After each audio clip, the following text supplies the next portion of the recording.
1.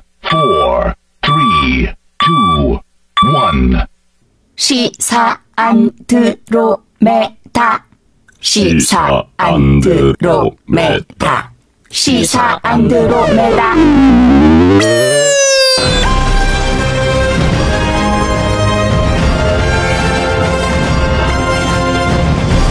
주파수 94.5MHz YTN 라디오 공식 팟캐스트 시사 안드로메다 14번째 방송 시작하겠습니다. 한 템포 느려. 네, 안녕하십니까. 저는 진행을 맡은 이동경 작가고요. 박지훈 변호사, 홍상희 기자 인사하시죠. 네, 안녕하세요. 안녕하세요. 네, 반갑습니다. 자, 북한이 핵실험한 지 일주일 정도 지났습니다. 네.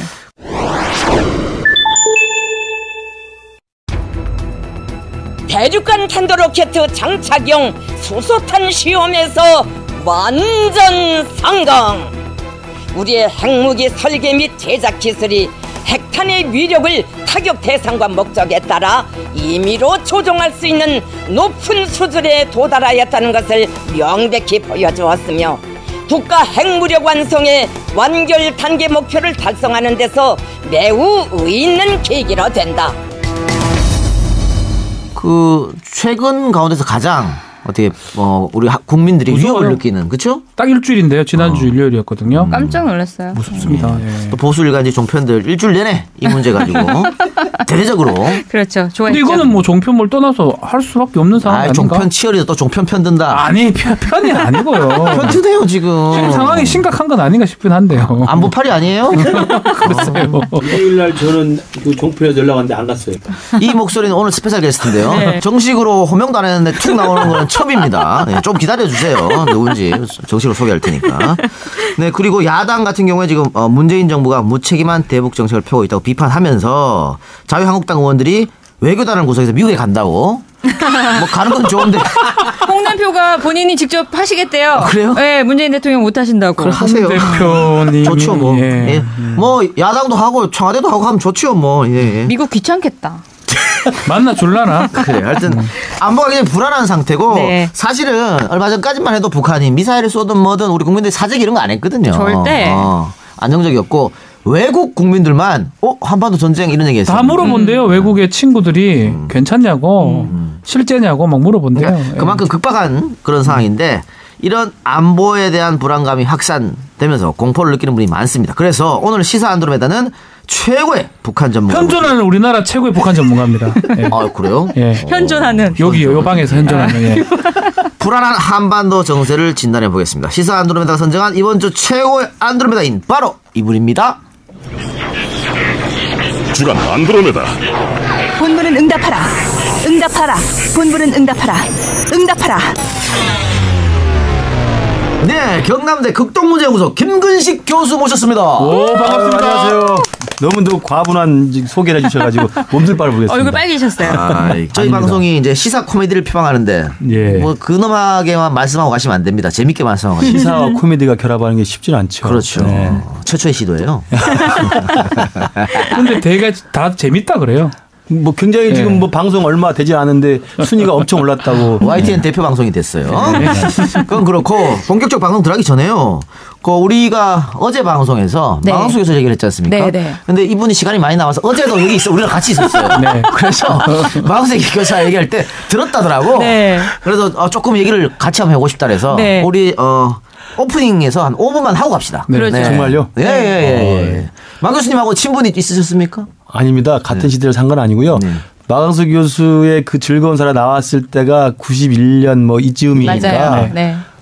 저는 그때는 뭐 열심히 돌 던지고 화염병 던지고 그럴 시점이어서 저도 그때는 사실은 마강수 교수의 그런 음란한 걸로 논란이 됐던 책이 나왔을 때 저도 정말 손가락질하고 비아냥거렸죠. 그러니까 지금 생각해보면 그럼에도 불구하고 마강수 교수를 우리가 그렇게 사법적 잣대까지 했어야 되는가에 대해서는 뭐 의문이 있긴 해요. 그러나 이제 저는 그분은 그분 스스로의 어떤 사회에 대한 저항의 방식이라고 할까? 뭐 이러지 않았는가. 왜냐하면 그분이 워낙 왜소하고 체력이 약하고 그분이 어디 인터뷰한 거 보니까 중고등학교 때도 체력장 시험이 안 돼가지고 번번이 진학해서 떨어진 경우도 많이 있었고요. 그다음에 실제로 체육 시간에는 계속 자기는 열애로 그러니까 체육 시간에 다른 학생들 그부들이 체육 운동을 하고 있으면 자기는 다른 데 앉아 있었다는 거예요. 굉장히 몸이 허약했던 거죠.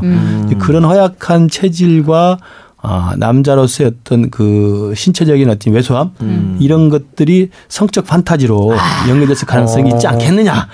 저는 그렇게 감히 제가 그렇다고 해서 무슨 제가 체력이 허약해서 그렇게 생각한다는 거 아닌데 그렇지 않았을까 싶어요. 왜냐하면 제가 지금 이제 나이가 50대 중반인데 사회적으로 겪어보면 굉장히 외향적으로 공격적이거나 외향적으로 굉장히 과도한 반응이나 과도한 발언을 하는 사람들 보면 내면적으로는 굉장히 연약한 사람들이 많아요. 이 작가가 좀 접니다. 그렇습니까? 말을 막 세요. 듣지 마. 그렇지. 바깥으로 세게 공격적인 사람들이 내면적으로 굉장히 여린 사람들이 많아요. 아닌 것 같은데. 아니 그럼 김 교수님은 어쨌든 그 마 교수가 그렇게 뭐 시로 등단도 하고 뭐 여러 가지 뭐 책도 쓰고 있습니다만 결국은 성담론을 주제로 화두를 던진 거는 본인의 어떤 컴플렉스 때문에. 어느 정도의 컴플렉스 때문에 그렇다. 그다음에 이제 제가 뭐 자세히는 뭐 그 부분하고 제가 친분이 있어서 그렇지는 않지만 결혼하고 5년 만에 이혼했잖아요. 네. 그리고 이혼했지만 이혼하신 그 전 부인께서 지금 살아 계시지만 이번에도 이 상을 당했을 때 오지 않았던 걸로 제가 알고 있습니다. 그러니까 그런 어떤 그 개인적인 남성으로서의 좀 뭐라고 할까 내면에 감춰져 있는 이런 것도 있을 수 있고 그것이 사실은 천재 소년이고 천재 교수고 윤동주를 공부했고 그다음에 시로 등단했던 분인데 왜 그러면 즐거운 사라나 가자 장미여관으로나 나는 야한 여자로 이런 것들을 쓸 수 있고 거기에 집착했을 수밖에 없었는가 생각해 보면 저는 대한민국의 한 남성으로서의 과도한 콤플렉스가 있지 않는가. 저는 물론 저의 그냥 추측이고 예단입니다. 예. 야, 그 북한 핵미사일 얘기. 그거요. 얘기합시다. 아니 핵은 무슨 씨 핵이야? 우리가 뭐 알게 이거를 하자 그냥. 얘기는 합시다 주장창. 제가 알고 있기로도 제가 정치인들도 그렇고 교수들도 그렇고 방송에서나 아니면 공개적인 자리에서 굉장히 거칠게 이야기하고 공격적으로 이야기하고 세게 이야기하시는 분들은 사적인 자리에서 보면 굉장히 온순하신 분들이에요. 샤이하시고. 그럼요. 네. 그런 경우가 굉장히 많아요. 제가 예를 들 수는 없습니다. 근데 네. 다 알면 알 수 있는 분들이기 때문에 제가 좀 이따 마이크 꺼지면 제가 말씀드리겠습니다. 예, 알겠습니다. 자, 다음에 한 번 더 모셔요. 이런 얘기만 하게. 자, 일단 그러면 우리 김구식 교수를 모르는 분도 계실 테니까. 프로필 제가 얘기를 좀 드리겠습니다. 1965년생이고요. 전라북도 전주 출생입니다. 서울대학교 정치학 박사이고 2002년부터 경남대학교 교수로 재직하고 있습니다. 2007년 남북 정상회담 특별수행원으로 노무현 대통령을 수행해서 평양을 방문해서 김정일 국방위원장하고 단판은 아닙니다. 단판이에요? 밥을 했습니다. 옆에서. 회담은 아니고 밥을 먹었습니다. 밥도 같이 먹고요. 2009년 전주 덕진구에서 민주당 국회의원으로 출마했지만 아쉽게도 정동영 의원한테 낙선을 했고요. 안철수 대표가 국민의당 창당할 때 1호로 영입한 전문가고요. 2016년 또 덕진에 또 낙천을 하고요. 덕진 참 싫어요. 예.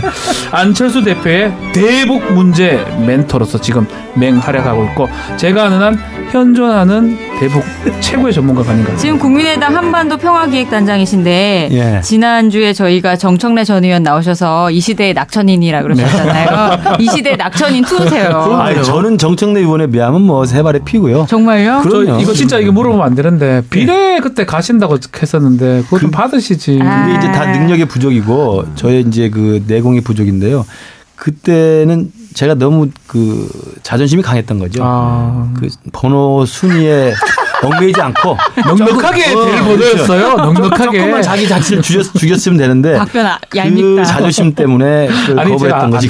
아니 그때 저도 생각이 나는데 저도 우리 저 사석에서 그런 얘기 박변이랑 나도 그 번호면 안 가거든. 왜 가냐고 이랬는데 그 번호가 됐어 사실은. 그러니까. 그 번호 뒤에까지 됐어요. 그러니까 됐어요 그 뒤에. 좀 아쉽습니다만. 근데 어쨌든 정동영 의원이 자꾸 앞길을 막았네요. 예, 뭐 정동영 의원 제가 존경하는 의원이시고요. 그리고 이제 2009년에는 뭐 정동영 의원이 탈당해서 무소속으로 출마하셨고 저는 이제 민주당 후보로 나갔었지만 제가 졌고 2016년 총선에서는 이제 정동영 의원이 다시 순창에서 그 집거하시다가 뒤늦게 안철수 대표가 이제 영입하는 케이스에서 전주로 오셔서 제가 양보를 했습니다. 어머니 정동영입니다. 그건 2009년에 어머니 정동영입니다. 그래서 제가 2016년에는 제가 사무실까지 얻었었는데 그때 내걸었던 제 플랜카드 제목이 아버지 회초를 드십시오. 어디 어머니 정동영입니다. 아버지가 호되게 혼을 내야지. 좋아요. 네. 그래요. 자 그럼 본격적으로 남북 얘기하기로 했잖아 우리. 그러니까 좀 합시다. 아니 그 전에 하나만 더 묻고. 안철수 대표 의 어떤 대북가는 어떤 거라고 보세요? 상당히 그 신중합니다. 신중하다는 이야기는 뭐냐면 안보라는 관점에서는 상당히 좀 어떻게 보면 보수적인 측면이 굉장히 강해요. 그렇지만 이른바 이제 김대중 대통령이 했던 햇볕 정책의 핵심이라고 할까요? 그러니까 평화로운 과정을 통해서 한반도의 평화로운 통일의 과정이 필요하다. 이런 생각에는 좀 변함이 없는 것 같아요. 그러니까 햇볕 정책의 핵심에 대해서는 굉장히 그 지지를 하는데 지금의 국면, 실제로 북한의 행태나 이런 데서는 굉장히 진보적인 진영에 있는 것보다 훨씬 더 보수적인 측면에서 안보 의식이 강하다고 보면 됩니다. 국민의당 그 내 국회의원들하고는 어떻게 이견이 없나요? 그러면? 있죠. 있습니까? 네, 당연히 있죠. 그러니까 국민의당 현역 의원들이 이제 태반이 이제 호남의 지역을 주신 분들이고 그분들이 예전에 이제 DJ 햇볕 정책에 대해서 상당히 정치적으로 계승하시는 분들이고 또 그 지역의 또 민심이라는 게 그렇기 때문에 지금도 그렇고 상당히 이제 진보적인 성향의 대북 정책을 지지하시는 분들이고 그래 이제 안철수 대표는 거기에 비한다면 조금 더 안보 측면에서는 상당히 좀 합리적 보수 입장을 견지하는 거라고 생각하시면 되고 당장 지금 6차 핵실험 관련해서도 제가 핵실험 당일날 일요일이기 때문에 집에서 쉬고 있었습니다만 안철수 의원이 전화를 하셔서 빨리 긴급하니까 와서 회의를 합시다 해서 갔었습니다. 그래서 이제 그 회의를 했고 그다음에 성명서를 만들어서 이제 같이 그 성명서 발표할 때 같이 있었는데 그때도 보면 지금의 상황에서 북한의 김정은이 저렇게 핵 질주를 하고 있는데 우리가 할 수 있는 대책이 뭐가 있느냐. 사실 별게 없잖아요. 없지요. 그러니까 이게 가장 우리한테 안타깝고 씁쓸한 건데 그 상황에서 이제 많은 분들이 특히 보수적인 분들이 전술핵 이야기를 하잖아요. 이 부분에 대해서도 당내에서는 지금 논란이 좀 오고 가고 있습니다. 찬반 있어요? 그렇죠. 그렇군요. 이거 저 물어볼게요. 저는 진짜 궁금해서 단도직입 묻겠습니다. 전쟁 납니까? 안 납니다.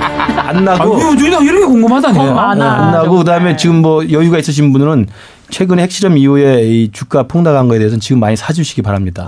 저는 주식을 저는 해본 적이 없기 때문에 못합니다만은 또 제가 하긴 나중에 장관 후보자 나갈 때 청문회 걸려. 그러니까 하면 안 되고 주위에 지인분들이 알아서 하시고 좀 이득을 챙기시면 조금 자, 그러면 술 한잔 사주시면 최대치가 전쟁이 난다는 게 10이라고 가정했을 때 몇 정도입니까? 0은 아닐 것 같고. 항상 우리 한반도는 정전 체제고 그렇죠. 남북이 대치하고 있기 때문에 항상 중간 정도 이상의 긴장 상태 유지가 되고 있죠. 그런데 그것보다 높은 상황이 맞죠. 왜냐하면 트럼프 대통령의 결기하고 김정은의 이 고집이 맞부딪히면 우리가 상상할 수 없는 상황이 될 수는 있지만 전쟁이라는 것은 전쟁을 실제로 개시하는 측에서는 합리적 판단을 내려야 돼요. 이걸 했을 때 내가 이긴다라는 결정이 이긴다는 판단이 있어야만 가능한 거 아니겠습니까? 그러면서 보면 트럼프 대통령이나 김정은도 전쟁을 일으켰을 때 이긴다는 보장은 지금 상황에서는 할 수가 없죠. 할 수가 없다. 뭐 죽기 아니면 살기를 하겠다. 내가 너 죽고 나 죽자 하면 할 수 없지만 그런 것들은 사실 권력자가 쉽지는 않기 때문에. 그 같은 진행자라서 굉장히 부끄러웠거든요. 저런 유치한 질문이. 전쟁이 나냐 1부터 10까지 얘기해달라. 그런데 굉장히 또 성실하게 답변을 해주네요. 고마워요. 현존하는 최대 대북 전문가란 말이야. 자 그러면은 원론적인 질문을 한번 제가 드려볼게요. 아니 제 생각부터 좀 말씀드리겠습니다. 북한은 왜 저럴까? 제가 봤을 때는 김씨 왕조 이거 체제 보장 해달라. 그리고 문서로서 안전 보장 해달라. 미국한테 요구하고 있는 거 같거든요. 그거 해주기 전까지는 우리는 계속 이럴 거야. 그렇죠. 그러니까 김정은의 전략은 저는 이제 올인 전략이라고 생각합니다. 여러분 그 포카 치는 걸 그 배경으로 한 옛날에 드라마 있었죠. 올인이라고. 기억나시죠? 사실은 도박을 하는 사람 입장에서는 도박의 판이 계속 반복되는 게임보다는 한판 승부로 결정을 하고 싶어 하는 게 많아요. 그게 이제 올인이죠. 자기가 갖고 있는 모든 돈과 칩과 모든 카드를 다 책상 위에 테이블에 올려놓고 마지막 패를 한번 까서 정리를 하자. 네가 이기든 내가 이기든. 그러니까 김정은은 지금 젊은 나이고 그다음에 자기가 아버지가 죽었을 때 상황을 보면 자기 아버지 김정일이 그동안에 미국 대통령하고 수도 없이 반복적인 게임과 협상하다가 죽었다고 생각하는 거예요. 그렇게 어차피 죽을 거야 하면 차라리 한판 승부로 보자. 그래서 올인 전략을 하는 거고 올인이 아까 말씀하신 것처럼 걸어놓고 네가 나를 죽이든지 네가 나를 죽이지 못할 거면 나를 인정해라. 이제 이 방향으로 가기 때문에 올인할 수 있으려면 지금 포카를 치는 포카패를 돌리는 그 테이블 위에 모든 걸 걸어놔야 될 거 아닙니까? 그러려면은 지금 김정은은 자기의 핵 능력과 미사일 능력을 최고조까지 올려놔서 트럼프한테 마지막 한 카드를 보기 위해서 모든 걸 걸어야 되기 때문에 지금 어떤 경우에도 지금 마지막 구분홍소를 넘었기 때문에 그 자기가 원하고자 하는 그 단계까지 올라갈 때까지는 아무도 말릴 수는 없을 거예요. 왜 지금이에요, 교수님? 하필이면 젊으니까 빨리 끝내고 결정을 하고 주구장창 오래 살고 싶은 거죠. 아니 트럼프 정권 초기 그리고 우리 문재인 정권 초기 왜 이 시점에? 그건 상관없습니다. 문재인 정부라고 그래서 더 그러고 트럼프라서 더 그런 건 아니고요. 김정은은 자기가 집권하자마자 일관된 전략이 그겁니다. 네. 그러면은 지난 2007년에 김정일 당시 국방위원장도 보셨으니까 김정일 아버지하고 지금 김정은하고 가장 큰 차이는 어떤 점이에요? 성격상 뭐 이런. 갬블러래잖아. 그러니까 김정은은. 그렇죠. 김정일은 상당히 합리적인 사람이고 미국이나 남쪽하고 협상이나 니고시에이션이 가능하다고 생각했던 사람이고 김정은은 그게 아닌 거죠. 성질이 굉장히 급하고 굉장히 자기 스스로의 자만감이 강하기 때문에 단판 승부로 끝내자는 거예요. 누가 더 전략가예요? 글쎄요. 누가 더 똑똑한가요? IQ는요? 김정일이 저는 똑똑하다고 봅니다. 김정일이 상당히 왜냐하면 김정일에 대해서는 그동안에도 우리 정보기관도 그렇고 우리 북한 전문가들이 보면 김정일에 대해서는 천재성이 있다고 다들 이야기하는 경우가 많아요. 왜냐하면 워낙 천재성이 있어서 자기 머릿속에 돌아가는 머릿속에 생각보다 입으로 따라가는 말이 안 따라가가지고 말을 잘 못할 정도예요. 네. 근데 김정은은 거기에 비하면 아버지의 천재성은 떨어지는 것 같고 그런데 굉장히 단호하고 욕심이 강하고 승부욕이 강한 사람이죠. 그러면 어쨌든 북이 왜 핵을 개발하려는지 알겠고요. 근데 지난 진보 정권 10년 동안 끊임없는 대화를 했고 또 지난 보수 정권 9년 동안은 끊임없는 제재를 해왔었어요. 19년 동안 그런데 이 방법이 어쨌든 다 실패한 거 아니냐. 그렇죠. 그래서 아까 김 교수님 모두에 얘기한 것처럼 우리가 쓸 방법이 별로 없다. 그러면 미국이 북한이 원하는 거 해주면 핵 없앨 수 있는 거 아니에요? 미국이 결국 자기 스스로가 전쟁을 할 수 없다고 판단이 되면 그러니까 군사적 옵션을 못 쓰면 미국이 할 수 있는 건 결국 북한이 원하는 협상할 수밖에 없죠. 그것은 우리로서는 재앙일 수 있고요. 왜냐하면 평화협정이라든지 북한 체제의 생존과 북한 체제의 국제적 인정을 담보하는 거기 때문에 그렇죠. 우리로서는 굉장히 어려운. 그러니까 그걸 김정은 입장에서 보면 두 가지입니다. 아까 말씀드린 단판 승부로 해서 모든 걸 걸고 올인해서 게임을 끝내자는 건데 두 가지죠. 이라크 모델과 파키스탄 모델이 있는 거죠. 이라크 모델은 목숨을 자기가 잃는 거예요. 네네. 진짜 부시 대통령이 이라크에 들어가서 후세인 목을 따잖아요. 까버렸잖아요. 죽는 거야. 오케이 그럼 날 죽여라. 나 이라크 될 수도 있다. 그러니까 이게 올인인 거죠. 모든 걸 거는 거야. 자기 목숨도 거는 거야. 잘 되면 파키스탄 같이 되고. 근데 잘 되면 파키스탄이 되는 겁니다. 파키스탄 잘 아시다시피 핵실험 7번 했고 6번 했고 핵국가가 됐지만 미국이 엄청난 제재를 했지만 결국은 견뎌내고 2002년에 그 9.11 테러 이후에 파키스탄이 필요해서 핵을 인정한 상태에서 관계 개선합니다. 그러니까 파키스탄 모델을 원하면서 이라크 모델까지 염두에 두고 지금 목숨을 건 싸움을 하고 있는 거죠. 지금 내 문제는 상대가 좀 더 강해 보이는 트럼프거든요. 둘 다 제가 뭐라고 표현은 못 하겠는데 상당히 성격도 좀 급하면서 돌출적인데 누가 비슷한 더 면이 비슷한 있죠. 것 같기도 하고. 근데 트럼프 대통령은 비즈니스맨 아닙니까? 네. 그다음에 사업가고 그다음에 그 사람이 쓴 책도 보면 거래 기술이라든지 그러니까 이런 것들 보면 상당히 이 협상과 거래 규제고 결국은 그 사람은 경제적 이해관계가 중요한 사람입니다. 그래서 저는 트럼프 대통령이 자기가 원하는 무슨 지금 미국의 대통령이라고 그래서 글로벌한 차원에서 어떤 민주주의를 지키고 무슨 민주주의 헌병처럼 이런 민주주의 가치와 인권의 가치를 주장하는 사람은 전혀 아닙니다. 절대 아니에요. 네, 전혀 아닙니다. 예. 미국의 이익, 아메리카의 이익을 생각하는 사람이기 때문에 그런 측면에서 보면 전쟁을 하는 것이 미국에게 이롭다라고 하면 할 수도 있겠지만 전쟁을 결심하는 것이 미국에 결코 이롭지 않다고 한다면 하지 않을 사람이라고 생각합니다. 이 말 나온 김에 해보죠 그거. 또라이 한번 해볼까요? 네. 돌 플러스 아이. 이거요. 이상의 월드컵 하나 해보겠습니다. 김근식 교수님께서 누가 좀 더 심한지 한번 생각해 보시고 한번 판단해 주십시오. 자, 조지 W 부시하고 트럼프. 누가 더 또라이입니까? 트럼프는 이해관계, 계산이 빠른 사람이고요. 부시는 자기가 추구하는 가치와 이념에 굉장히 강한 사람입니다. 그러니까 누가 더 또라이인지는 모르겠는데 제가 보면 저도 정치판에 이렇게 왔다 갔다 해보면 트럼프란 말이네요. 트럼프가 훨씬 더. 그러면 이거 하나 해주십시오. 트럼프 대 김정은 이거 미쳤거나 천재이거나 둘 중에 누가 더 심각한 것 같습니까? 트럼프 대 김정은. 결국은 둘 다 치킨 게임이라고 그러잖아요. 치킨 게임 아시잖아요. 겁쟁이 게임인데 악셀레다를 받고 마주보고 달리면서 결국 충돌 직전에 피하는 놈이 겁쟁인데 그렇게 보면 트럼프하고 김정은 따져보면 결국 트럼프가 겁이 많다? 아니요. 결국 김정은의 저 똘끼에는 못 당하는 거죠. 왜냐하면 김정은 더 또라이라는 거네요? 왜냐하면 김정은은 제가 말씀드렸잖아요. 올인을 했기 때문에 이라크 모델까지를 감수하면 날 죽이려면 죽여라. 올인을 한 사람하고 트럼프는 잃을 게 많잖아요. 그 부인도 이쁘시고 그다음에 가진 재산도 많고. 김정은 부인도 만만치 않은 것 같아요. 김정은한테 부인은 그 의미가 아니죠. 아, 그렇습니까? 사실은 액세서리 비슷한 거기 때문에 중요한 건 아니죠. 물론 뭐 트럼프 대통령도 그렇지 않은지 잘 모르겠습니다만은. 그런데 김정은의 입장에서도 본인의 목숨을 담보하면서까지 할 것 같지는 않은데요. 젊잖아요. 아. 요즘에 여중생 폭행 사건, 여고생 폭행 사건 나오잖아요. 젊은 나이에는 앞뒤 안 가립니다. 그래요. 우리는 인지을 정도 나이가 됐기 때문에 생각도 하고 계산도 하지만 젊은 나이는 그렇지 않습니다. 특히 김정은 같은 경우는 그 어렸을 때를 관찰했던 그 일본 요리사 쓴 책을 네. 보면 굉장한 그 오기와 집착과 승부욕이 강해요. 그게 지금도 그대로 남아있기 때문에 자기 이복형을 독설하고 그렇죠. 네. 공업을 죽이지 않습니까? 네. 이건 정말 보통 사람에서는 합리적 계산에 들어가면 그렇게 하기 쉽지 않죠. 그러니까 눈에 보이는 게 없다고 보면 되죠. 네. 예, 그러면 다시 그 이야기를 좀 가봅시다. 그 야당에서 그 문재인 정부를 비난하는 거 어떤 원인 중에 하나가 여러 가지 있겠습니다. 뭐 코리아 패싱 이야기라고 예. 요즘엔 또 문재인 패싱이라고 얘기하더라고. 아, 그래요?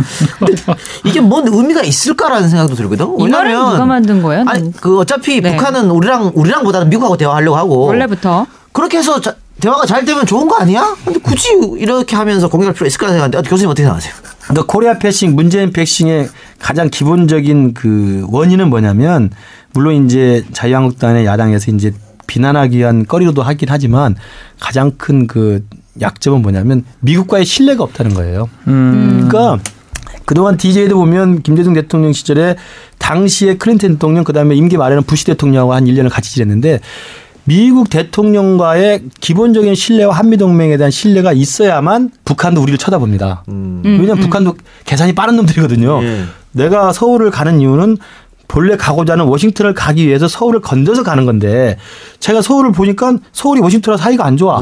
워싱턴에서 서울을 우습게 알고 완전히 왕따시켰어. 그럼 서울이 백날 이야기도 안 보는 거예요. 그러니까 저도 지금 그런 면에서 보면 문재인 대통령이 임기 초반에 트럼프 대통령 그다음에 미국과의 관계에서 불편한 관계가 있었고 개인적으로 제 느낌으로는 트럼프 대통령이 문재인 대통령을 신뢰하지 않고 있습니다. 그러면서 이제 좀 치명적이라고 근데 지금 얼마 안 됐잖아요. 그렇죠. 정권 그렇죠. 시작한 지. 그러니까 이제는 굉장히 고된 시련을 받고 있는 거고 이후에 그러면 어떻게 할 것인가가 앞으로 남은 과제죠. 근데 참 희한한 게 그 신뢰 한미 간 정상들이 신뢰를 얘기했는데 우리가 진보가 정권을 잡으면 미국은 꼭 보수가 잡고 그렇죠. 우리가 보수가 잡으면 저기는 꼭 진보가 잡아. 왜 그런지 왜 이래요? 복골복이죠. 복골복이에요? 그거 그냥 선거 결과니까 어떻게 할 수가 없는 거죠. 네. 뭔가 그 하나님이 이렇게 하는 거 아닌가요? 그러니까 우리 한국 대통령은 외교안보에 있어서 그런 만큼 힘들죠. 왜냐하면 우리가 하고자 하는 대로 뜻대로 될 수 없는 미국 대통령을 만나면 그러니까요. 그 조합이 굉장히 힘든 겁니다. 좀 편하게 갈라했는데 굉장히 어려운 거죠. 네. 지금 문재인 대통령의 북핵 대응은 어떻게 보세요? 방향성이 옳다고 보세요? 그러니까 평화적으로 문제를 해결한다는 대원칙은 누가 반대를 하겠습니까? 네. 거기에 대해서는 뭐 모두가 동의하는 거고요. 그다음에 이제 트럼프와 김정은 사이에 일촉즉발의 전쟁 위기에서도 전쟁이 아니라 평화를 내가 끝까지 지키겠다고 말한 거에 대해서는 모든 국민이 박수를 칠 거라고 생각합니다. 네. 사드 배치에 대해서는 어떻게 생각하세요? 사드 배치에 대해서는 문재인 대통령이 너무 그 임기 초반에 과도한 욕심이 있었죠. 그러니까 사드에 대해서 그 후보 시절도 계속 이야기했잖아요. 나한테 맡겨주면 차기 정부에 내가 외교적 해법이 있다. 그런데 이제 까서 보니까 대통령에 대해서 문재인 대통령이 했던 걸 보면 제가 짐작하기로는 아마 절차적 정당성이라는 것을 내세워서 시간을 좀 벌고 그러니까 사드 배치를 하기 전에 절차를 지켜라. 그런 맥락에서 이제 일반 환경 영향 평가를 네. 했었잖아요. 그래서 시간 한 1, 2년을 버니까 1, 2년 동안 시간을 벌고 유예한 상태에서 대화를 북핵 하겠다. 문제를 내가 해결해서 진전을 시키면 왜냐하면 사드 배치라는 게 북핵 때문에 생긴 거기 때문에 북핵에 대한 일정한 진전이 있으면 미국도 뭐라고 하지 않을 거고 중국도 설득할 수 있을 거라 생각했는데 그게 처음부터 첫 단추부터는 안 된 거죠. 왜냐하면 북핵은 더욱더 악화돼 버렸기 때문에. 그래서 사실은 뭐 진보 진영에서 좀 비판한 점이 있어요. 사드 그렇죠. 배치하는 거에 그렇죠. 대해서. 네. 그런데 사드 배치하고 뭐 러시아 가서 뭐 러시아 정상이랑 얘기하면서 북한으로 들어가는 원유 중단하라. 이런 차단해라. 얘기까지 하고 이렇게 되면은 뭐 그 문재인 정부 출범할 때 진보 진영에서 기대했던 그렇죠. 개성공단 재개 금강산 이런 건 완전히 지금 뭐 말 꺼내기 힘든 상황이죠. 말할 수가 없죠. 기대 많이 했을 텐데. 그래서 사실은 문재인 대통령을 지지했던 이른바 진보 진영의 유권자들이 상당히 저도 사석에서 보면 지금 상당히 이제 비판적인 게 맞습니다. 그게 제가 볼 때는 저는 이제 모르겠습니다.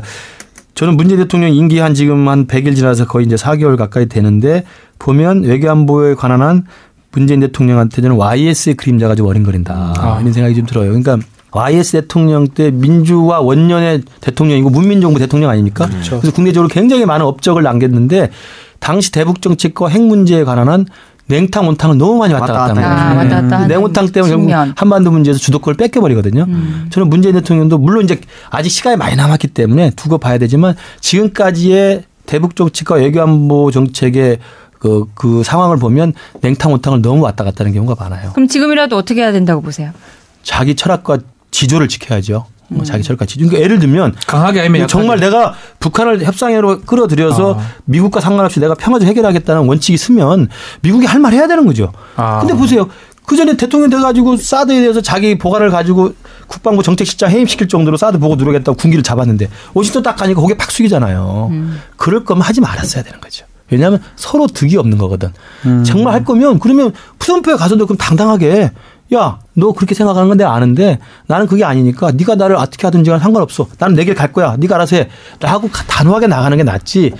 정말 처음에는 막 대화하고 평화적 해결을 하다가 북한이 하면 또 열받아가지고 또 막 더 강경한 말씀하시고 이러면 냉탕 온탕이니까 미국한테 주는 시그널도 잘못되고 북한한테 주는 메시지도 잘못되는 거예요. 지금이라도 지금 기조를 확실히 해야 된다는 말씀이신 기조로 거고. 가라는 거죠. 하나로 가는 게 중요합니다. 하나로. 김 교수님 네. 그 방송 나오거나 이렇게 하면 댓글 같은 거 좀 보시나요? 저는 안 봅니다. 속이 불편하니까 아예 안 봅니다. 이 방송 나오고 절대 보지 마세요. 네, 감사합니다. 네, 부탁드리고. 근데 제가 궁금한 건 추가 도발이에요. 왜냐하면 요번에 6차 핵실험이 1년 만에 했단 말이에요. 굉장히 뭐 지난 1년 사이에 두 번 한 적도 있지만 빨라졌고 간격도 좁아지고 추가 도발에 대해서 그 한대성 스위스 제네바 대표부 주재 북한 대사죠. 네. 미국에 뭐 선물 또 한다. 뭐 이런 얘기 했어요. 우리로부터 더 많이 선물을 받게 될 것. 추가 도발 이 다음에 뭘 할 수 있어요? 그리고 할 수 있습니까? 이번에 6차 핵실험하고 북한이 공식 발표에 그 대목이 나오잖아요. 우리나라의 핵무력을 완결 단계에 이를 때까지 지금 간다. 그러니까 네. 자기들 스스로도 6차 핵실험은 아직 마지막 종착역은 아닌 거죠. 그렇죠. 그러니까 완결 단계까지 가는 중요한 기점을 만들었다고 하기 때문에 마지막 남아있는 게 있는 거죠. 또 실험해요? 핵실험은 안 할 수도 있습니다. 왜냐하면 핵실험은 대개 6번 정도 하면 기술적으로는 완성이 됐다고 보기 때문에 핵무기의 폭탄 능력과 폭발 능력을 가졌으면 그다음에 지금 계속 화성 12형이니 14형이니 네. 이제 투발 수단을 가지고 보여줬잖아요. 그러면 투발 수단의 미사일에다가 핵무기를 실어가지고 그렇죠. 소형화해서. 실제로 미국까지 날아갈 수 있는 것을 보여주는 게 남아있는 거죠.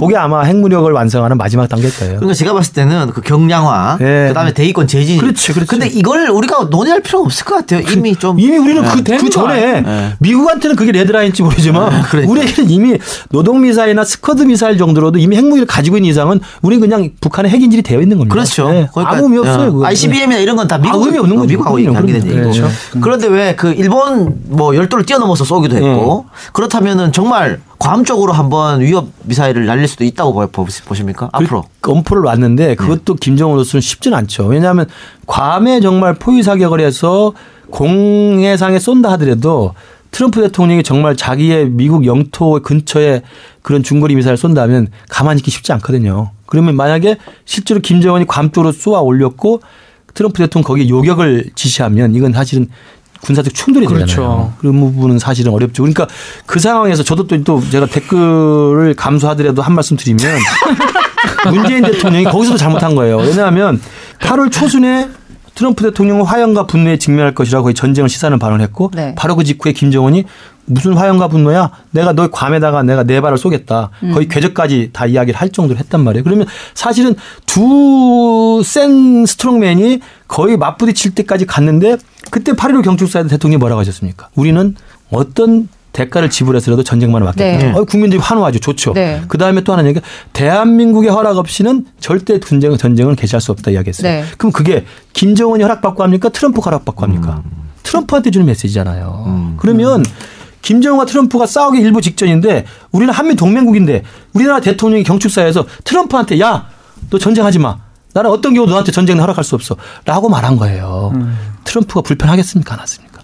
같은 편일 때는 편을 들어줘야 됩니다. 저는 그래서 우리 정부는 모든 것을 걸고라도 전쟁을 막겠습니다. 그 말은 내가 저쪽으로 동의하는데 그렇죠. 그다음 한 문장이 빠져 있는 거죠.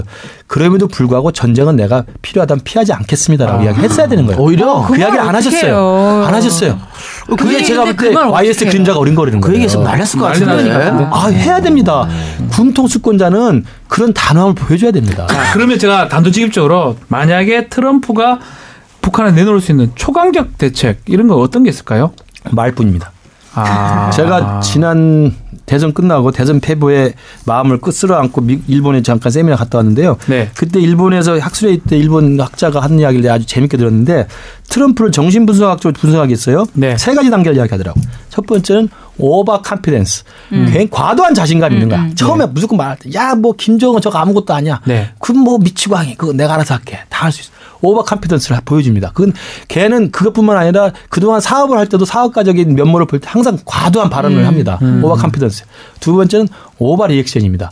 과도한 자신감을 보여서 김정은한테 막 했는데 김정은이 자기 말을 안 들어요. 안 들고 막 자기한테 더 네. 저항하고 더 크게 나와. 그러면 굉장히 과도하게 또 이 리액션을 이게 너 죽었어 이제 내가 가만 안 둘 거야? 미치광이. 막 하는 거예요. 어. 근데 그 다음 세 번째 단계 뭔지 아십니까? 아무것도 못해. 그 다음 블레이밍 아더스라고 그래서 다른 사람한테 책임을 묻는 거예요. 너 때문에 안 된 거야, 임마. 우리한테 책임 묻겠네. 당연하죠. 아니면 중국한테 책임을 묻습니다. 아. 그러니까 과도한 자신감으로 떠버리고 과도하게 리액션하다가 해결책이 없는 순간에 결국 남 탓을 하는 거거든요. 저는 그래서 트럼프의 작전은 김정은한테 별 통할 안 먹힌다. 왜냐하면 가장 중요한 게 아까 이라크 모델, 파키스탄 모델 하면서 네. 김정은은 올인을 해가지고 도박판에다 모든 걸 걸고 목숨까지 걸었는데 그럼 죽을 각오를 했는데 이라크 모델이 되려면 군사적 옵션을 써야 되잖아요. 부시였다면 한다는 거네요. 그렇죠. 근데 트럼프는 못 한다는 거네요.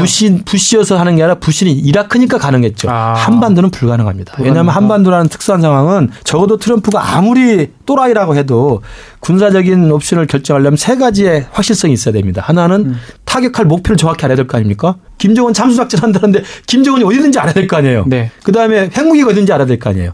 우라늄 농축하는데 어딘지 알아야 될 거 아닙니까? 미사일이 어딘지 알아야 될 거 아닙니까? 정확한 타격 목표를 알아야 됩니다. 알잖아요. 아니요. 그렇지 않습니다. 위성 그래 많이 가는데 안 돼. 정확지 않을 수 없습니다. 두 번째는 타격을 했을 때 북한군이 자기가 죽을 작정을 하고 우리한테 보복하지 않아야 되는 확실성이 있어요. 장사정포 있잖아요. 그러니까 우리가 때렸을 때 걔들이 두드려 맞고 그냥 쓰러지고 죽어야 끝나는데 거기서 살아가지고 우리한테 한번 또 때린다? 이건 우리한테는 전면전을 감수해야 되는 거죠. 세 번째는 전면전까지 감수했다 하더라도 마지막 확실성은 뭐냐면 남북이 군사적으로 교전이 붙었을 때 중국이 개입하지 않아야 됩니다. 아. 근데 세 가지 다 언서튼한 거죠. 다 안 맞네요. 네, 왜냐하면 공격 목표를 정확히 다 알 수 없고 북한이 보복하지 않는다는 보장이 없고 중국이 개입하지 않는다는 보장이 없어요. 그러면 1%의 가능성이라도 있으면 이거 쉽게 결정하기 군사적 힘들죠. 옵션은 뭐 어려운 건데 그렇죠. 지금 보면은 어쨌든 지금은 강경책으로 나가고 계세요. 문재인 대통령이. 네. 그래서 뭐 러시아한테도 그렇고 원유 공급 차단 직접적으로 요구를 했고 중국도 한 차례 한 적이 있지만 단 사흘이지만 그렇죠. 네. 중국에서 이런 것들을 좀 협조해 주면은 될 텐데 강력한 제재 수단이. 원유. 예. 그게 그러니까 사실은 그 불량스러운 독재자한테 핵무기라고 하는 위험한 장난감을 뺏는 방법이 세 가지잖아요. 하나는 네. 강제로 뺏어 하는 게 있어요. 네. 아까 말한 군사적 옵션이죠. 네, 네. 이라크처럼 들어가서 물론 이라크에 가보니까 없었지만 어쨌든 죽이긴 죽였잖아요. 근데 그는 제가 아까 힘들다고 그랬잖아요. 두 번째가 이제 제재라는 방식을 통해서 강제로 뺏는 건 아니지만 그놈이 스스로 내려놓게 하는 거예요. 네. 왜냐하면 갖고 있으면 너무 힘드니까. 핵무기를 갖고 있다는 이유로 제재가 너무 세게 들어오면 죽을 것 같으니까 내려놓는 거거든요. 그게 제재인데 네. 김정은한테 제재의 의미는 뭘까 생각해 보면 김정은은 자기 스스로가 핵무기를 갖고 있는 이유가 자기 체제를 유지하고 자기 정권을 유지하기 위한 거잖아요. 그러니까 정권의 생존을 위해서 핵무기를 만들었는데 국제사회가 가하는 제재는 생존을 위협할 정도가 아니라 좀 고통스럽게 하는 거죠. 그러니까 생존의 레벨과 고통의 레벨은 다른 거죠. 중국이 해주면 되잖아요. 중국은 그러면 동참해서 이놈을 죽일 수 있을 정도까지 제재를 하면 북한이 굴복할 건데 중국이 지금 미중 관계 그다음에 2010년 이후에 미국의 동아시아 정책과 상관했을 때 시진핑이 미국의 전략을 뻔히 아는데 김정은을 몰락시키고 붕괴시킬 정도의 제재, 그러니까 생존을 위협할 정도의 제재에 동참하겠느냐. 그게 이제 마지막 원유 공급이 그거 아닙니까? 네. 원유 공급을 중단하면 북한이 붕괴될 수 있기 네. 때문에. 그러면 그런 것들을 각오하고 중국이 할 것이냐에 대해서는 중국 역시도 아직까지는 대부분의 중국 전문가들이 시진핑이 김정은한테 뿔이 나 있긴 하지만 저놈을 죽일 정도로 뿔이 날 정도로 못하는 거죠. 아니다. 그러니까 고통스럽긴 하지만 죽이지는 않는 거야. 저는 김정은이 그걸 알고 있다고 그럼 봐요. 우리 어떻게 해야 돼요? 아까 얘기했잖아. 방법이 할 게 없다고 없다고. 했잖아요. 아니 뭐 아가를 없다 방법이 하면 우리가 없어요. 뭐 그러니까 없어요. 군사적으로 뭐 지금 뭐 정치권 일각에서 레지즘 체인지 이런 얘기 나오지만 다 불가능한 이야기고 없고. 그런데 아까 얘기했지만 또 대화도 안 돼요 지금. 안 되죠. 왜냐하면 대화를 북이 원하지 않기 때문에 아무 수가 없어요. 할 게 없습니다. 그러면 뭐 뻔히 이렇게 있어야 됩니까? 뻔히. 중요한 건 저는 그래서 뭐 좀 맥 없는 이야기지만 네. 북한의 핵무기를 비핵화시키겠다, 핵을 폐기시키겠다는 과도한 쓸데없는 비현실적인 이야기 하지 말고 예. 현실을 인정하고 핵이 있는 걸 인정한 상태에서 그놈들이 핵을 우리한테 쓰지 못하게 관리하는 게 필요한 거죠. 그러니까 비핵화 지금 우리나라 대한민국의 정책 목표지만 당장은 힘들잖아요. 네. 비핵화를 고집하니까 아무것도 안 되는 겁니다. 비핵화 이야기하지 말고 저놈들이 핵을 우리한테 못 쓰게 만들어야죠. 그건 군사적 억지력, 단호한 응징 의지, 그다음에 외교적 제재, 다양한 협상의 수단들, 대화. 모든 것들 다 동원해서 동원해서. 상황을 관리하는 게 중요한 거예요. 왜냐하면 중국도 핵무기가 200개, 300개 정도 있습니다. 중국 핵무기 있다고 우리가 그 핵무기 때문에 관계 단절하고 그러지 않잖아요. 그렇죠. 그러니까 문제는 우리가 상황을 어떻게 관리하느냐의 문제라는 거예요. 이제는 북한 핵을 폐기시키겠다? 이건 DJ 때는 가능한 이야기였어요. 왜냐하면 북한이 그 정도까지 아니었기 때문에. 지금 이미 99% 와 있기 때문에. 육자회담으로 돌아가자 이런 건 아닌 절대 안 거네요. 되죠. 이게 끝난 거네요. 안 되죠. 이 안 김 되죠. 교수님 예전에 햇볕 정책 지지하지 않았습니까? 지금은 그렇죠. 이제 그렇지는 않는 거네요. 전혀. 햇볕 정쟁의 업그레이드, 진화 과정이라고 보면 되죠. 그러니까 국민의당 그 정책 기조도 비슷한 수정한다. 겁니까? 그렇습니다. 제가 국민의당의 대북 정책을 좌지우지한다고 생각하면 됩니다. 아이고. 중요한 말씀하셨네요. 예. 햇볕 정책의 진화 버전이다. 햇볕 정책 3.0. 영 그렇죠. 버전. 네. 네. 알겠습니다. 알겠습니다. 오늘 방송 여기서 마치죠. 네. 잘 들었습니다. 네. 저 다음번에 한번 나오셔서 성담론 얘기 한번 해주십시오. 고맙습니다. 꼭 불러주십시오. 예. 자, 우리 그 항상 마칠 때 엔딩곡을 스페셜 게스트가 선정해 줍니다. 네. 그래요? 못 들었습니까? 죄송합니다. 지금 선정해 주세요. 그러면. 제가 요즘에 노래방 가서 즐겨 부른 노래는 예. 나도소라고 내도소 노라조의 내 도망간 여자친구를 소개합니다라고 있습니다. 놀아줘. 네, 노라조? 노라조 되게 좋아합니다. 왜 그 노래예요? 요즘 심정이? 일단 네. 그 내 도망간 여자친구를 소개합니다. 가사가 일단 저한테 필이 많이 오고요. 왜냐하면 뭐 쫙 빨아먹고 쪽쪽 빨아먹고 이런 내용이 나와요. 그러니까 많이 당해보셨어요? 아니 그건 아닌데 대한민국 남성들 그 굉장히 힘들고 어렵습니다. 그래서 좀 힘을 주는 입장에서 아니 누가 뭘 어쨌다 그래요? 그거 이제 그냥 전 약간 공감이 됩니다. 봐봐. 네. 가사 그렇고요. 정말 그 내 도망간 여자친구 소개합니다라는 노래를 보면요. 세상에 자기 뜻대로 안 된다는 이야기죠. 자기 연인 하나, 애인 하나 못 가는데 어떻게 뭐 하겠어요. 그래, 내 여인 하나 어떻게 안 되는데 북핵을 어떻게 하냐. 아니 와가지고 방법 없다고 그냥 말씀하시니까 이게 우리가 가장 뭐가 솔직한 됩니까? 전문가예요. 알겠습니다. 알겠습니다. 네, 그럼 김근식 교수가 선정해준 엣지 있는 곡 노라조의 내도소를 들으면서 라디오 방송 여기서 마무리하고 저희는 팟캐스트 버전으로 돌아오겠습니다. 들어주시는 분 대단히 감사하고 김 교수님 수고하셨습니다. 감사합니다.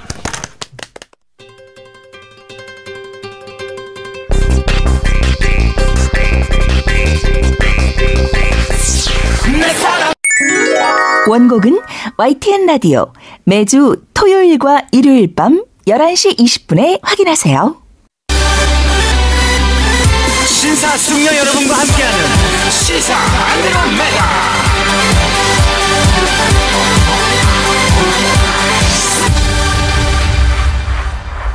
49금 여기부터는 불방 버전 팟캐스트 전용 구역입니다.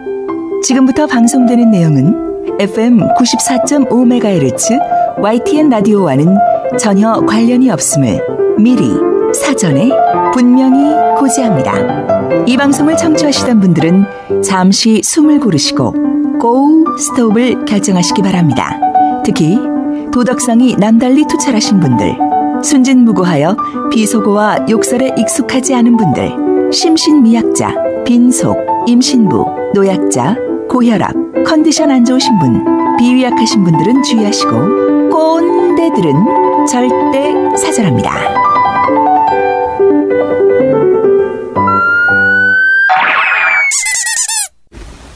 모두는 아니더라도 대다수가 행복한 세상이 왔으면 좋겠네요. 2340번 퇴근했는데요. 오늘은 끝까지 듣고 싶어서 아직 차 안에 있습니다. 어서 빨리 정상화되어서 좋은 음악 다 같이 듣고 싶네요. 많은 분들이 보내주셨는데요. 강정희 씨, 가을이 끝나기 전에 꼭 만나요. 그래야죠. 예, 가을 끝나기 전에 꼭 만나야죠. 최정희 씨가 늘 그 자리에서 기다리고 있겠습니다. 고맙습니다. 근데 아까 어떤 분이 보내셨는데 음악만 듣고 있는 것도 지겹다고 어떻게 다른 방송으로 갈아타야 하나요? 그런데 그렇게 하십시오. 예. 뭐 어떻게 하겠습니까? 다른 방송 들으시고요. MBC 라디오가 정상화 됐는데도 그 방송이 계속 좋으시면 계속 들으시고요. 아니면 다시 돌아오시고요. 자, 오늘 끝곡입니다. 예. 제가 좋아하는 연주곡인데 유미르 데오다토의 아베 마리아입니다. 저는 사실 종교는 없습니다. 하지만 누군가에게 간절히 바라봅니다. 청취자 여러분을 빨리 만날 수 있기를. 다시 만나도 좋은 방송, MBC 문화방송 디스크자키 배쳤습니다. 다시 만날 날까지 안녕히 계십시오. 네, 배철수 씨의 씁쓸한 목소리 듣고 왔습니다. 만나면 좋은 친구가 아니야, 꺼져. 그렇게 됐는데, 그래요. 그 YTN 방송에서 또 MBC 배철수 씨 목소리 들으니까 신기하기도 한데, 마지막에 목소리가 좀 떨리는 것 같기도 하고 말이죠. 울으셨을 것 같아요. 짠하네요. 예. 그래서 저희도 우리 저 청취자들도 다 알고 계시겠지만 MBC, KBS 사태가 점점 심각해지고 있습니다. 그래서 빨리 제자리로 돌아와야 할 텐데 그런 의미 또 우리도 좀 응원하는 그런 의미에서 오늘은 또 스페셜 게스트 모셨습니다. 지금 스튜디오에 나오신 분은 MBC 허유신 노조 홍보국장입니다. 박수. 네, 안녕하세요. 네. 너 끝이에요? 소개하는 겁니까? 네. 하세요. 뉴스데스크 한번 해주시죠. 네, 한번 해주세요. 아. TV 나오신 지 지금 2년도 넘게 마이크를 놓고 계셔서 2년이 아니고 지금 한 뉴스에 나오지 않은 거는 한 5년 됐고요. 네. 방송에 마지막 나온 거는 한 3년 정도 됐습니다. 목소리가 너무 좋죠. 좋습니다. 예. 네, 목소리라도 좋으니 다행이죠. 그래서 그거 하시고 싶으실 것 같아요. 맨 끝에 우리 바이라인 다는 거 있잖아요. 그래요? 네, 한번 해주세요. 진짜입니까? 네. MBC 뉴스 허유신입니다. 네. 이겁니까? 예, 요거를 이제 MBC. 그러니까. 갑자기 하랜다고 진짜 했네. 네. 죄송합니다. 네. 그래요. 어쨌든 뭐 지금 배철수 씨 같은 경우에도 파업 지지 정평을 했고요. KBS에는 정은하 씨도 이제 파업 동차. 저도 뭐 그 프로 나가는데 같이 껴서 그만뒀습니다. 우리 박주현 변호사 KBS 2개, MBC 2개 안 나가고 응원하는 차원. 아니, 박수가 난리 났다 뒤에. 근데 우리 녹음하는 오늘도 아침마당 나오던데. 녹화해놨는 거예요. 사람들이 욕하던데요? 아니 녹화를 한 걸 내가 내는 거를 주조실 가서 내지 마라 해야 되나? 알겠습니다. KBS 파업, MBC 파업을 지지하시는 의미로 안 하시는 걸로. 아, 당연하죠. 네, 박주현 변호사 잘했어요. 좋은 선택이었어. 당연하죠. 난 지지합니다. 종편만 나갈래? 아닙니다. 네? 그래서 지금 MBC, KBS 주요 프로그램들이 결방되고 있고 뉴스도 제대로 송출이 안 되고 있고 뭐 그런 상황인데 일단 지금 MBC의 상황 어떤지 좀 설명 좀 해주시기 바랍니다. 노조원들이 되게 많이 파업에 참여한 거죠? 네, 지난 4일부터 이번 주 월요일부터 이제 총파업에 들어갔고요. 뭐 KBS도 같은 날 돌입했습니다. 2,000명 정도가 전국에 MBC의 조합원이 있는데 이번에는 전 조합원이 다 파업에 동참했습니다. 와. 이게 MBC 역사상 가장 최대 규모고 최고 강도. 그러니까 보통 방송에는 송출 인력이 있고 또 편성 인력 이게 이제 이른바 필수 인력으로 분류되는데 쟁행위를 하더라도 파업을 하더라도 이분들만큼은 남겨야 TV가 서지 않겠냐 그렇죠. 해서 예전에는 노사가 이제 상호 어떤 신의의 원칙에 따라서 이 인력들을 남겼었는데 최소한 인력들. 네. 근데 이번에는 전부 다 내려왔습니다. 오. 찬반 투표도 역대 최고의 찬성률이었어요. 93.2%. 네. 그러면 지금 그 구성원들은 노조원들은 어떤 일정을 소화하고 계세요? 매일매일? 아침에 저희 뭐 한 9시 반 10시 이때쯤 사내에서 집회를 하고요. 네. 매일 집회를 하고 오후에는 뭐 거리에 선전전을 나간다든지 또 외부의 다른 뭐 시민단체 행사 이런 데 결합을 하고 또 뭐 부문별로 또 각 그 직종들이 많이 있지 않습니까? 직종별로 총화 뭐 하는 그 회의 뭐 이런 것도 하고 지금 일단 일정이 그렇게 되어 있습니다. 많은 국민들이 MBC 지금 파업 지지하긴 한데요. 또 일각에서는 2012년 이후에 5년 동안 뭐 하다가 이제 와가 정권 바뀌는 가는 거 아니냐. 뭐 이런 또 비판도 있는 게 또 사실입니다. 네. 네. 그 점이 저희로서는 뭐 그건 무조건 저희가 사죄드려야 될 것 같아요. 그간의 방송 파행 거의 한 10년 됐습니다. MBC가 서서히 망가지기 시작한 게 한 10년 돼서 지금 오늘날까지 이르렀는데 그 점에 있어서만큼은 사과를 드려야 되고요. 다만 저희가 그간 한 200명 가까이가 기자 PD 아나운서들이 쫓겨나고 그 현업에서 배제된 거죠. 자기 마이크를 뺏기고 카메라를 뺏기고 그랬고 또 중징계를 당하고 해고당하고 이런 분들이 한 200여 명이 넘어요. 이런 거는 이제 2012년에 저희가 170일 파업 엄청나게 큰 파업을 했었죠. 긴 장기간 동안. 그때 이후에 조직이 완전히 붕괴됐습니다. 방송 파행은 말할 것도 없고요. 이제 한 5년 됐는데 최근까지도 계속 징계자가 나왔어요. 이번 정권이 바뀌었는데도 불구하고 징계자가 나왔습니다. 그간에 안에서 저항하고 싸웠습니다. 또 피도 많이 흘렸고요. 다만 그게 외부로 알려지지가 않아서 힘들었고요. 이 정도 노동 탄압이 있었으면 아마 노조가 깨졌을 거예요. 일반 사업장 같은 데서는 다들 노조를 탈퇴합니다. 왜냐? 저희 경영진이 그간에 노조를 탈퇴하면 각종 혜택을 줍니다. 승진시켜주고 보직 주고 해외 연수 보내주고 또 특파원도 보내주고. 그런데 조합을 계속 고집하면 조합에서 활동하는 걸 고집하면 이 반대로 이런 혜택은 뭐 언감생심이고 쫓겨납니다. 아나운서로 네. 스케이트장에 보냈더라고요. 네, 그런 선배도 한 분 계셨죠. 네. PD들도 많이 있었고. 허유신 홍보국장도 뭐 인사발령 대상이어서 제가 알기로는 서울 구로에 뉴미디어 포맷 개발센터라는 데 한참 가 있었죠. 왜 그랬어요? 저는 한 3년 전에 이제 그때 마지막에 시사매거진 2580이라는 프로그램이 있었고요. 어느 날 이제 뭐 보통 저희 이제 언론사에서는 높은 분이 지시해서 아이템이 내려오기도 합니다. 뭐 이런 아이템을 한번 해봐라, 취재를 해봐라 해서 내려오기도 합니다. 그래서 그게 이제 저한테 떨어졌어요. 그때는. 그래서 제가 이제 어느 업체에 어느 사장님을 만나서 어떤 취재를 하는 거였어요. 이게 뭐 개인에 대한 얘기는 아니고, 근데 저는 이제 다만 그 위에서 지시를 받았더라도 한 두 가지 원칙이 있습니다. 이게 그냥 아이템으로서 말이 되느냐? 말이 되면 할 수 있는 거지 않습니까? 그렇죠. 그리고 그 지시를 하신 분이 어떤 이걸로 인해서 직접적인 큰 이익을 얻느냐 당장에 그런 게 아니라면 얼마든지 할 수 있다고 생각해요. 그래서 뭐 기꺼이 뭐 아주 달갑진 않지만 가서 했습니다. 하고 들어왔는데 갑자기 회사가 난리가 난 거예요.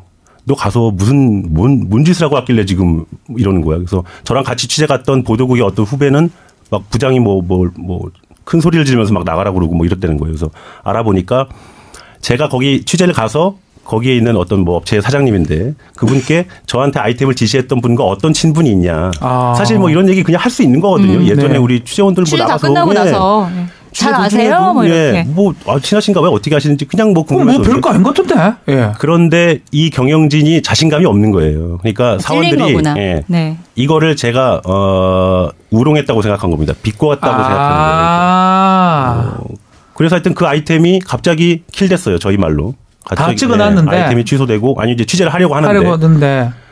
그러더니 한 일주일 있다 인사 난 겁니다. 그래서 100%네요, 인과관계가 그만. 당시에 뉴미디어 포맷 개발센터라는 신설 부서가 있었어요. 근데 이게 뭐 이름은 멋있는데 되게 멋있어. 감옥입니다. 그냥 유배지라고 하죠. 저희 말로는 이제 유배지라고 하는데. 가서 뭐 했어요? 거기 가니까 일단 첫날 인사를 하러 가니까 여기는 모바일 콘텐츠를 만드는 데라고 하더라고요. 가보니까 그 유명한 김주아 아나운서도 이제 같은 부서로 그때 쫓겨났어요. 다른 데 계시다가. 지금 이제 회사를 나가셨지만, 뭐 기자도 있고, PD도 있고, 아나운서도 있고, 경영직군도 있고, 다양한 직군에서 오셔가지고 모바일 기획을 하라는 거예요. 쫓겨난 사람들 모아놓고? 네. 아니, 뭐 좋다. 뭐 모바일 요즘 대세인데, 그때만 해도 3년 전이었으니까.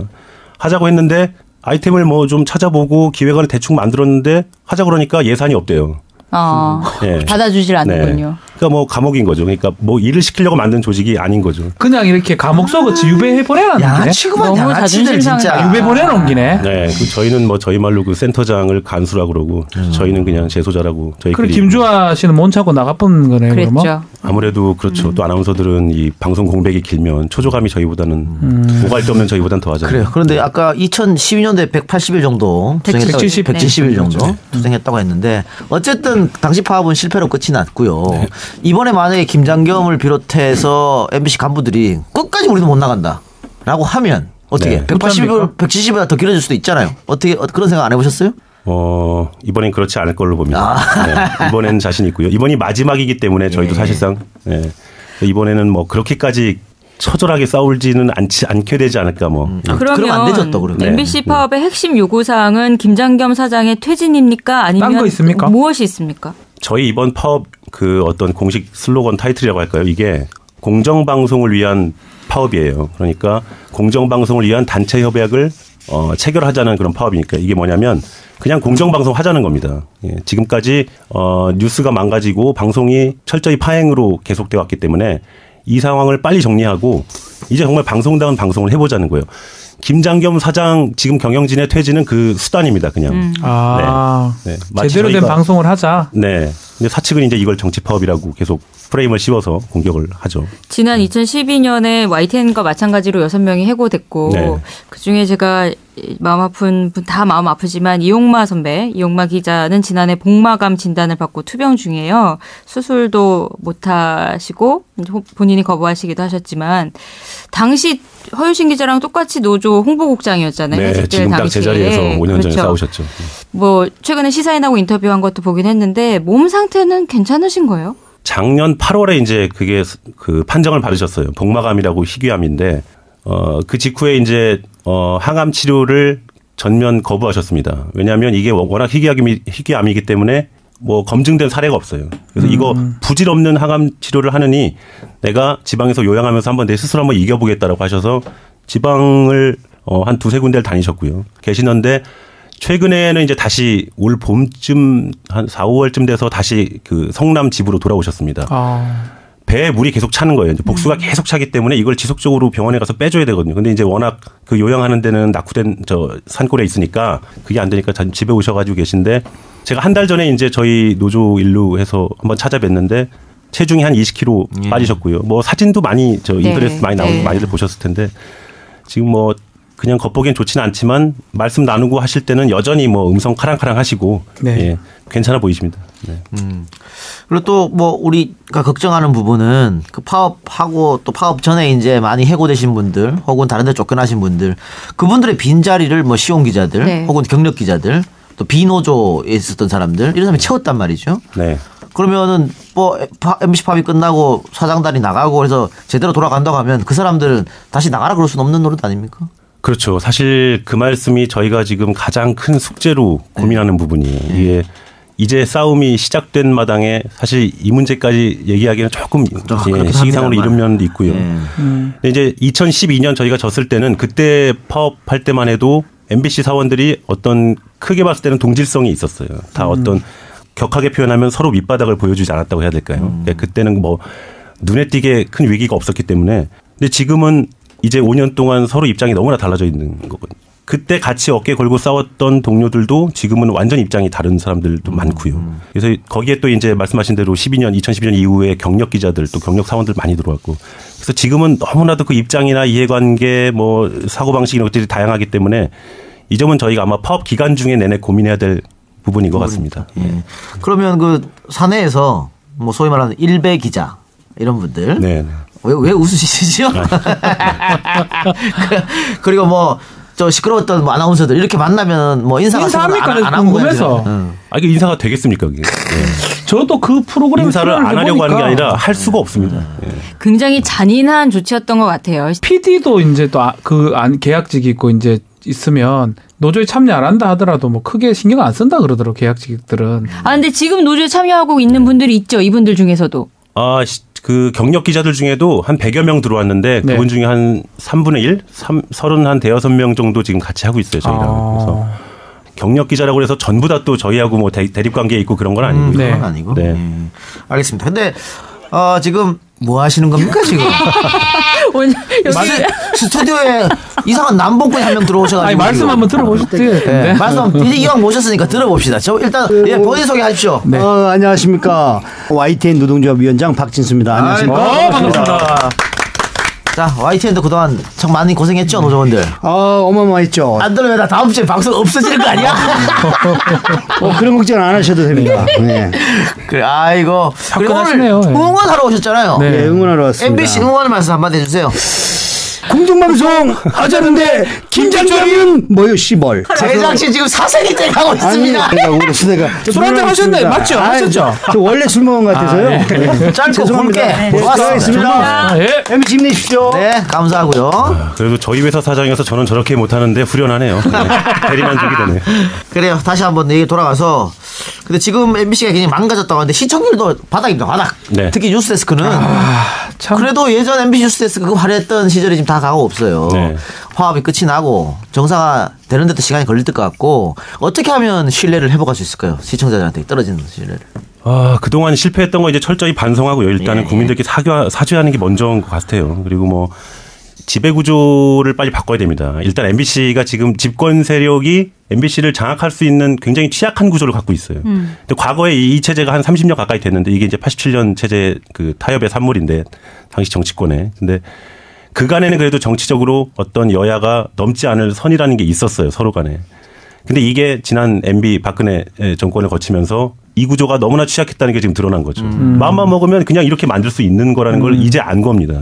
그래서 이걸 빨리 바꿔야 된다. 일단 제도적으로는 그렇고요. 저희는 내부에서 뭐 제작 자율성, 독립성을 보장할 수 있는 튼튼한 장치를 먼저 만들어야겠죠. 이게 있던데 MBC가 소시지빵하고 멧돼지 때문에 파업했다. 이건 무슨 말입니까? 일단 정치적으로 좀 민감하거나 뭐 네. 주요 현안 이런 거에 있어서는 철저하게 집권 세력의 편이었고 뉴스가 네. 그게 아니면 소시지빵과 멧돼지가 점령하는 거예요. 그러니까 해외 토픽 같은. 그런 뉴스가 있었어요. 비 오는 날엔 소시지빵이 잘 팔린다. 예? 그런 뉴스가 있었습니다. 이게 뭔 뉴스입니까? 어디에 그런 근거가 있는지 모르겠는데 저는 뭐 뉴스 제대로 보진 않았지만 그리고 멧돼지 출몰이 아침 저녁 점심 계속 나가고요. 그게 뭔 뉴스입니까? 수시로 그림이 되니까요. 방송 뉴스는 이제 야. 그림이 중요하니까요. 심지어 뭐 보수는 뭐 근육이 많고 나 저 그거 깜짝 놀랐어요. 뭐 이따오 거를 알통보수라는 얘기가 있었죠. 알통보수요? 앞서 허유신 기자 얘기했는데 공영방송 지배체제 바뀌어야 된다. 그래서 뭐 지금 자유한국당에서 언론 탄압한다고 오히려 그러잖아요. 그런 얘기 안 들으려면 이용마 기자가 얘기한 것 같은 그런 시민의 손으로 사장을 뽑자든지 뭐 이런 것에 대해서도 고민을 하고 계신 거죠. 국민 대리인단체 같은 거. 이용마 선배가 제안을 하신 모델이 있어요. 그러니까 이게 사실은 이게 뭐 6대3 구조 정치권에서 여야 6대3 구조 이것도 바람직한 건 아니고요. 지금 방송장악방지법이라고 이거를 조금 완화할 수 있는 개정안이 계류는 돼 있는데 그것도 사실은 작년에 그 여야가 굉장히 균형이 무너졌을 때 그때의 임시방편으로 만든 뭐 개정안이기 때문에 궁극적으로는 이게 국민들 손으로 들어가야 됩니다. 공영방송을 운영할 수 있는 어떤 그 권한이 독일 제데프 같은 공영방송 보면은 77명이에요. 그 이사회 이사진들이. 이 안에는 정치권 대표도 물론 있지만 뭐 시민단체 뭐 어떤 다른 뭐 예술인협회 뭐 심지어 이런 여러 가지 그 각계각층을 대변하는 직능단체 대표들이 다 들어와 있기 때문에 메르켈 총리가 이걸 개입할 수 있겠습니까? 이 방송에. 네. 노중명 기자도 국민대리인단 제도 같은데 찬성하신다고 얘기를 하셨거든요. 네. 그 결론은 뭐 정치권에서 내야 되는 거니까. 네. 국회 법이 필요한 거니까 그거는. 자유한국당이 저렇게 계속 반대하면 안 되는데 또 국민의 힘으로 한번 좀 붙였으면 하는 그런 바람이고. 네. 사실 뭐 저 같은 경우에는 그 박근혜 이명박 정권 내내 MBC를 블랙리스트에 올라와 있었어요. 딱 한 번 나갔습니다. 네. 한 번 나오셨군요. 네. 이 작가님 위에서 아무도 모릅니다. 다 잘렸겠네. 하루 만에 잘렸습니다.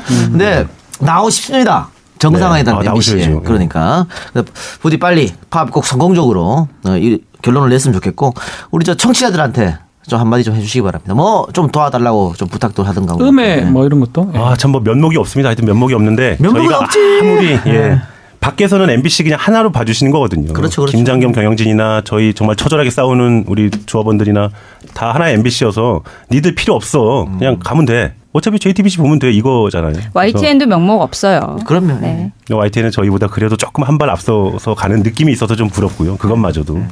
공영방송, 뭐 YTN도 공영적 성격이 강한 언론이지만 MBC, KBS 같은 이런 공영 언론은 공영방송은 개인이 소유한 방송하고는 다릅니다. 왜냐하면 지금 JTBC가 손석희 사장이 계셔서 굉장히 입지가 훨씬 높아지고 또 공정보도를 잘하고 있다는 평가를 많이 받는데 물론 이제 그 이후에도 어느 시스템이 갖춰졌기 때문에 또 잘하겠죠. JTBC도. 다만 개인이 소유한 미디어는 언제 어떻게 될지 모르는 거잖아요. 그렇죠. 근데 이제 어차피 국민이 공공재인 전파를 위임받아서 운영을 하는 공영방송은 KBS, MBC밖에 없으니까. 영구적인 독립성을 갖출 수 있는 제도만 잘 만들어 놓으면 그렇죠. 이거는 계속 우리 사회에 긍정적인 기능을 할 수 있는 장치가 되는 겁니다. 이 공영방송이 중요하다는 거를 꼭 좀 이해해 주셨으면 좋겠어요. 예. 그 요즘도 매주 금요일마다 집회는 이루어집니까? 네, 금요일 저녁에 저희 시민단체와 연대해서 붉은 파티라고 합니다. 돌마고 그래서 뭐 돌아오라 마봉춘 고봉순 MBC KBS에 대한 얘기죠. 네. 그래서 돌마고 붉은 파티가 있고요. 어디서요? 보통 이제 상암동과 여의도 KBS MBC를 왔다 갔다 하면서 초반에 했는데 지난주에는 청계천 청계광장에 나가서도 한번 했고 매번 바뀌는군요. 네, 내일은 저 광화문에서 합니다. 광화문? 네. 이런 뭐 이 방송이 나갔을 때니까요. 네, 어제는 광화문에서 했습니다. 어제는 광화문에서 했네요. 감이 많이 떨어졌어요. 방송을 너무 오래 쉬어서. 아니 목소리가 방송실이니까 좋죠. 목소리가 너무 좋아서 좋죠. 빨리 그 앵커나 이런 걸로 복귀를 좀 했으면 좋겠습니다. 라디오 앵커를 하겠습니다. 예전에 사실은 우리 둘이 라디오 같이 하자고 했었던 적이 있어요. 목소리 너무 좋아요. 오래전에. 아니 방송이 다른데 어떻게 같이 해요? 그냥 꿈이었어요. 아 그래요? 여기 와요 그냥. YTN에. 그러면 되겠네. 받아주시면. 알겠습니다. 하여튼 앞으로도 좀 험난한 길이 예상됩니다만은 빨리 승리하시기를 저는 기다립니다. 응원합니다. 끝까지 싸워주시길 바랍니다. 자격은 없지만. 지금까지 MBC의 허유신 홍보국장이었습니다. 고맙습니다. 감사합니다. 예. 자, 시사 안드로메다 오늘 준비한 내용은 여기까지고요.